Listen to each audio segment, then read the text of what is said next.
Le premier conseil que je donnerais à quelqu'un qui veut reprendre une entreprise, c'est de rester ouvert d'esprit. On voit parfois des gens qui arrivent avec des idées très précises de ce qu'ils cherchent, et ça ressemble très fort à un mouton à 5 pattes, et donc ils risquent de mettre des années à le trouver, voire même de ne jamais le trouver. Certains acquéreurs ou certains cédants, en fait, sont eux-mêmes le problème dans le processus, parce que de manière totalement compréhensible, humaine, ils mettent leurs émotions dans le débat et en fait malheureusement la cession d'une entreprise ou l'achat d'une entreprise n'est pas une question d'émotion, il y a des chiffres, il y a une société, il y a des éléments objectifs et donc y mettre soi-même toutes ces émotions peut être un grand frein ou un handicap à ce que le processus aboutisse. D'où l'importance et l'intérêt d'avoir quelqu'un de neutre qui laissera ses émotions de côté et qui va pouvoir tempérer les points de vue et les émotions justement des deux parties autour de la table. À ce sujet, on résume souvent notre mission comme celle d'un copilote. Comme dans une voiture de rallye, il y a un pilote qui est bien sûr la personne qui achète ou qui vend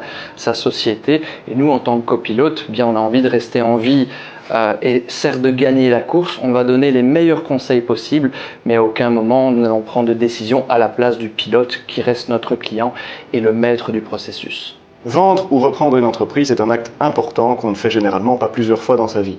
Si vous avez des questions à ce sujet, des interrogations, des inquiétudes, n'hésitez pas à prendre contact avec Groupe P.